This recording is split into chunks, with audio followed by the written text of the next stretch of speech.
When you begin to look at this way our government operates and the words that are used and the symbols, you begin to see that the most powerful law in the world, and let me explain to you this. There are two basic kinds of law on the earth.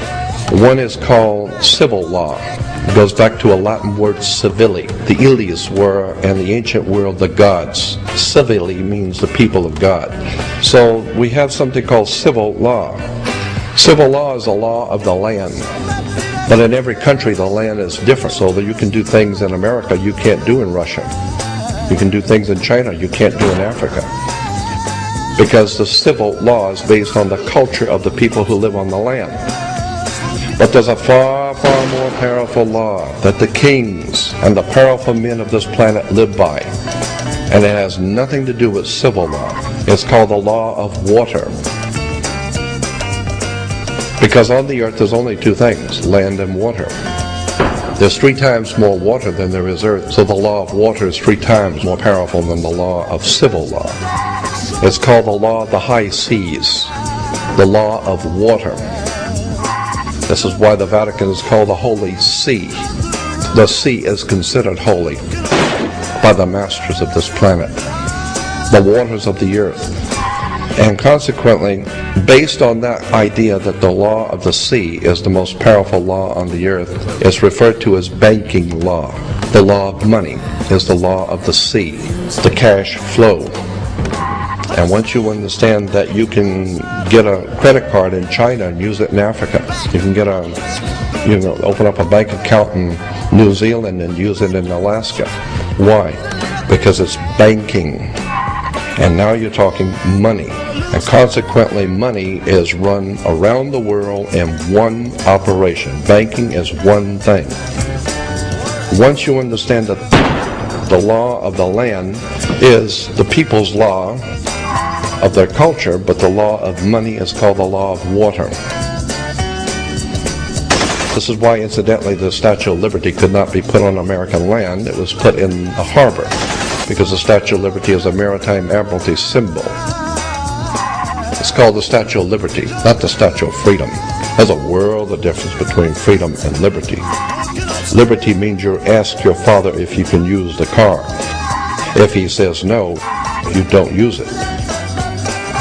Liberty is what a sailor gets when he pulls into harbor. He asks the captain if he can leave. If the captain says yes, and he most likely is not going to, but if he says yes, that means you have the liberty. You pull liberty. You don't have freedom.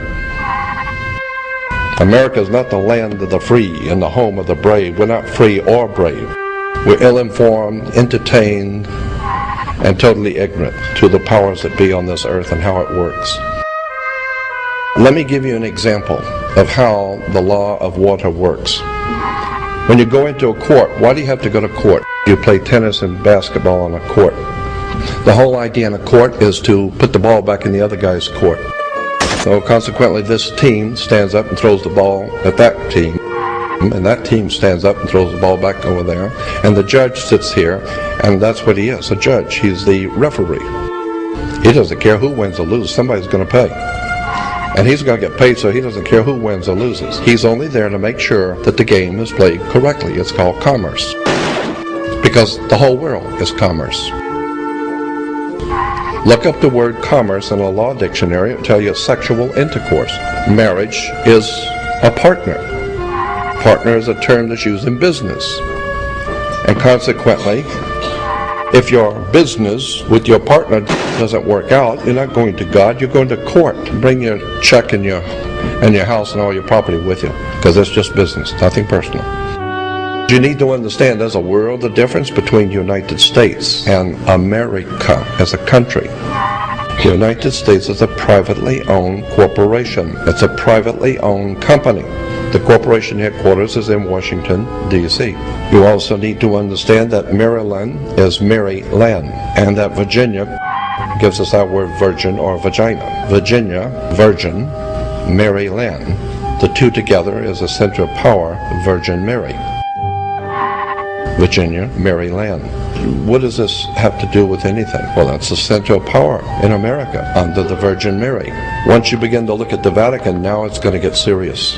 We live under the Vatican in this country. The Vatican system, of course, is based on the ancient Roman system. And in Rome, the seat of power for Caesar was called Capitol Hill. Capital is a Latin word for money. You either have the capital or you don't. And consequently, in the Capitol Hill, Caesar would meet with the Senate. That's what we have, a Senate. The symbols of the ancient Roman Senate were two fasces, cross, the crossing of the fasces. That's the symbol of the United States Senate. When you see the President of the United States standing and speaking to an audience, look on both sides of the podium. Look at the symbols. For many will look with their eyes but not see, and will listen with their ears but not hear, and with the heart not get the sense of it. You need to open your eyes and look at the symbols on both sides of the podium, which is about an 8 or 9 foot high fascia. A bundle of sticks with a hatchet head, the symbol of royal power in Rome.